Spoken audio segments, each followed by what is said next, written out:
Once upon a time, there lived a woman who was so desperate to find herself a husband as she was fast approaching the age of 30 and neither had any boyfriend nor a suitor seeking to marry her. The woman's name was Chika. Chika grew up in a household where a woman's worth was only measured by the ring on her finger. Chika's mother never missed an opportunity to remind her of her failure as a woman because she was fast approaching the age of 30 and was still single. I wonder what will happen to you, Chika, if you entered old women's age 30 and you're still single. If at 27 you still have no man in sight, Chika's mother would sometimes say to her mockingly, "Can't you learn from your younger sister Ngozi's life?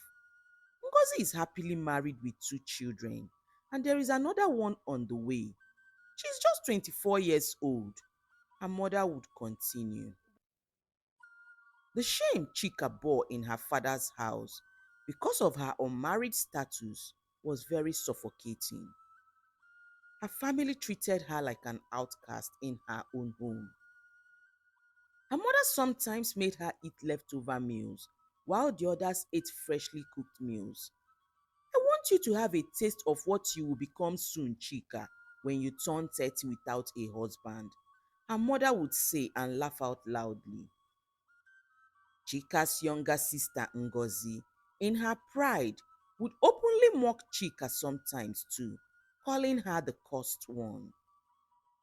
The humiliation was so unbearable for Chika. Chika's mother brought different pastors to their home every weekend to pray for Chika. The pastors would conduct endless deliverance sessions for Chika, claiming that spiritual husbands were the reason no man wanted to marry Chika. Each prayer session ended with Chika in tears, exhausted and desperate to find herself a man. So when Chika met Jide, a young, wealthy businessman who showered her with attention, she saw Jide as her salvation. Chika ignored all the warning signs around Jide, the subtle indications that Jide was not a faithful man. Chika didn't care. She clung on to Jide with everything she had. She would cook for Jide, wash his clothes, clean up his apartment. She even ended up abandoning her own dreams to dedicate herself to serving Jide. Jide became Chika's sole focus in life. He was her only hope of redemption in her family's eyes. Chika, you Jide's maid or his girlfriend? You don't need to be doing all this for a boyfriend though. Ifoma, her best friend, would sometimes tell her, "Stay there, Ifoma, till we enter the age of 30. Then you will understand why I am doing all I am doing. What I am doing is not even a big deal. I love Jide so much, and I don't want to lose him to someone else. You know men value wife qualities." Chika would respond to her friend Ifoma. "But you're showing him too much too soon, Chika. He hasn't even said he wants to marry you. Let him not take advantage of you," Ifoma would say. "Ifoma, you have an understanding family that are not bothering you over getting a man. That's why you can afford to be sounding that way. Please allow me run my own race my way," Chika would say, and they would both laugh. One fateful day, Chika was sweeping Jide's home when a woman showed up at their front door and introduced herself as Amaka. Unknown to Chika, Jide had a wife and two kids that were living in another state. I heard rumors that Jide had a living lover in the home we built together, so I came to verify the information by myself," said Amaka to a startled looking Chika, before walking away without fighting Chika or saying too much to her. Chika's heart was shattered over that news. Her heart was filled with so much pain and anger as she had invested so much into Jide and was badly waiting for him to finally pop the "will you marry me" question. That evening, Chika confronted Jide, and Jide, without so much remorse, admitted that Amaka was his wife. He, however, told Chika that he didn't tell her about Amaka because it was not important, as he was no longer happy with Amaka and they may be getting a divorce soon. Something within Chika knew that a man who could hide the existence of his family from her for many months, the way Jide did, and even admit it without remorse when he was caught, like he did, was capable of doing more shocking things. Chika, however, didn't care because she just couldn't let go. The thought of returning to her parents' house in defeat was worse for her than any betrayal she was currently feeling. In Chika's heart, if Jide would take her in as a second wife, she would accept it wholeheartedly, as all Chika wanted in her life at that moment was just a ring, the Mrs. title, and an additional surname behind her father's own. Chika tried convincing herself that love was all about sacrifices and endurance. Unfortunately for Chika, however, Jide's wife Amaka was not willing to share her home or her man with any woman. So instead of Chika bowing out from the whole situation, she decided to take on the challenge before her. Chika promised herself that if Amaka would not allow her share Jide with her, so as to hide her shame for her, Amaka would sadly have to leave Jide to be with her alone, as she was not planning to go anywhere. From that day onwards, Chika started stalking Amaka on social media. Chika carefully studied Amaka and noted everything Amaka was and was not, and pretentiously became the opposite of all Amaka wasn't to Jide, just to win Jide's heart. Whenever Jide offended Chika, Chika would pretend to be very understanding and even apologize to him for his own errors, as opposed to Amaka, who was very hot tempered and confrontational with her own feelings. When Chika noticed Amaka loved makeups and pretty dresses, she stopped making up and started wearing simple clothes so as to appear more homely and very natural before Jide, who once told her he loved natural looking women a lot. Not long after, Jide started becoming helplessly drawn into Chika's well crafted world, so he divorced Amaka and officially married Chika. Victory at last, whispered Chika before joyfully shutting her eyes to sleep on her wedding night.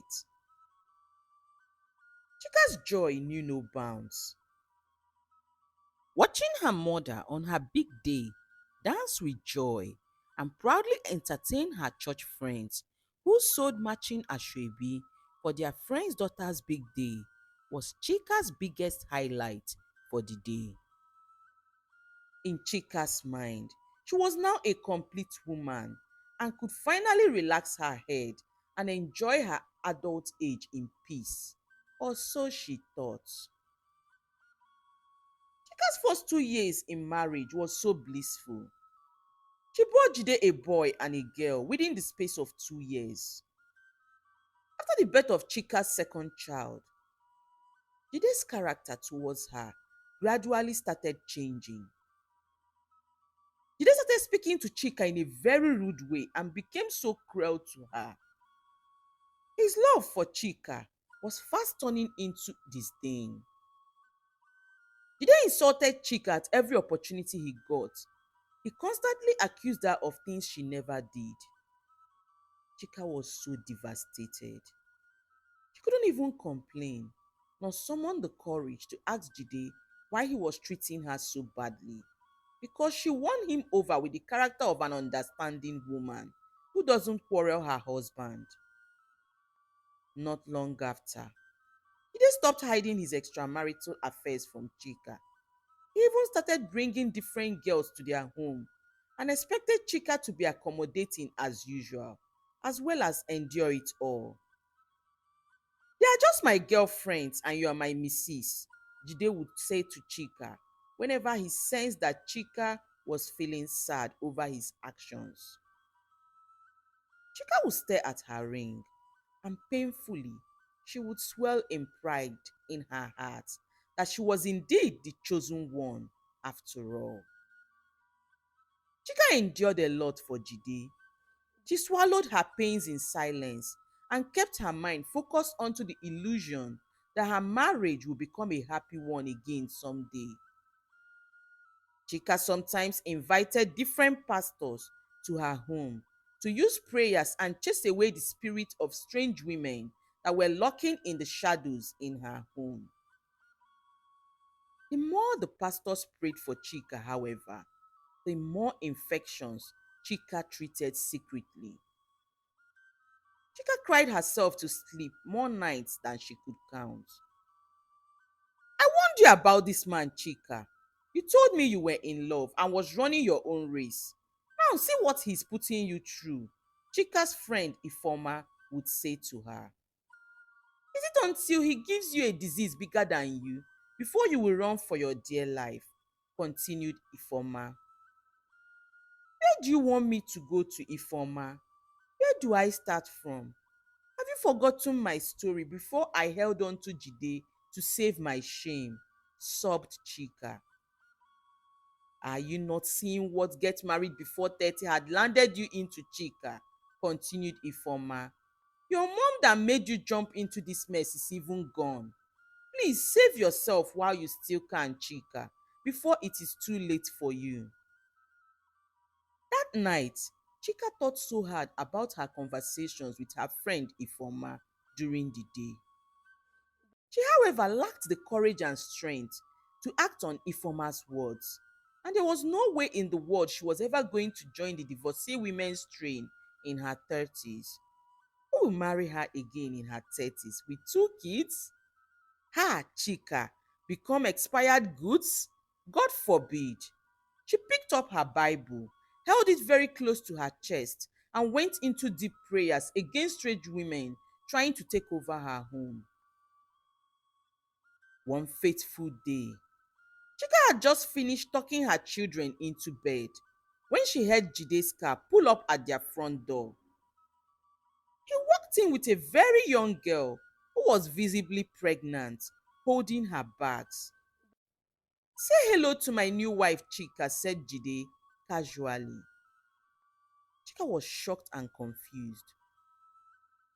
The young girl, though pregnant, was more beautiful than Chika and looked really, really young. Jide, who was so full of himself and very selfish, for some reasons expected Chika to welcome his little new wife with open arms. It was in that moment that Chika, for the first time in 3 years, felt the full weight of the pains of Amaka, Jide's first wife. Chika was no longer the conqueror, but the conquered. The cycle had repeated itself, and she was now on the receiving end. Chika tried so hard to endure and be understanding, while hoping and praying that Jide would change one day. But the more she tried to endure and be understanding, the more she saw herself slipping into depression and losing herself to the chaos of a home she had given her all and fought so hard to keep. Chika struggled so hard to maintain her sanity, especially whenever she could feel her heart ripping apart while watching Jide and his new young wife play Romeo and Juliet. Jide sadly didn't care if all what he was doing was hurting Chika or not. Chika's breaking point finally came the day Jide beat her mercilessly for disrespecting his new wife. Jide's little new wife called Chika expired product earlier in the day, and Chika angrily slapped her. She reported Chika to Jide, who in turn beat Chika up and accused her of trying to kill his pregnant new wife. As Chika tearfully stared at her bruised face in the mirror that night, it dawned on her for the first time that she had completely lost herself. She was now in a shadow of whom she once was, and the fact that Jide, didn't bother to hear her side of the story before beating her up broke her so bad. Chika resolved that night that it was finally time for her to do something about her situation. She borrowed some money from her friend Ifoma and learned a tech skill online.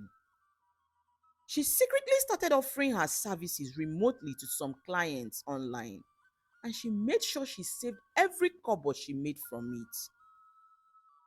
One day, while Jide was away working and his new young wife was out with her friends shopping, Chika took her children and left Jide's home for good without looking back. Life as a single mother was not an easy one for Chika either, as there were days she struggled to feed her children and nights she cried from exhaustion. But for the first time in years, Chika felt immense peace in her heart. She was no longer living under Jide's cruelty. She was free. Her mother, the woman who had pushed her into the mess she found herself with harsh words and wickedness towards her, didn't live long enough to see the consequences of her actions. She died 3 years into Chika's marriage, never knowing the suffering her daughter endured. Chika's desperation to be a wife led her into hell and almost destroyed her. As Chika strived hard to claw her way back to life, one step at a time, she vowed never to let desperation dictate any of her life choices ever again. She also promised herself that she would never allow her children make the same mistakes she made in her life. Chika remained so thankful to her friend Ifoma, who never for once left her hands, despite all her mistakes, as they all joyfully danced away at Ifoma's grand wedding ceremony to her longtime boyfriend at the age of 35. This is the end of my story. The moral of this story is that parents should do better by their children, especially their daughters. Stop treating your daughters badly because they are not yet married at a certain age, as it leads them into making bad marital choices out of desperation. Secondly, women, there is no age limit to finding love and happiness. Relax yourself and stop being desperate to wear just any ring on your fingers. It doesn't always end well. Thirdly, whatever you endure in a relationship would most likely get worse in marriage. Lastly, stop breaking people's homes because you're desperate to start your own home.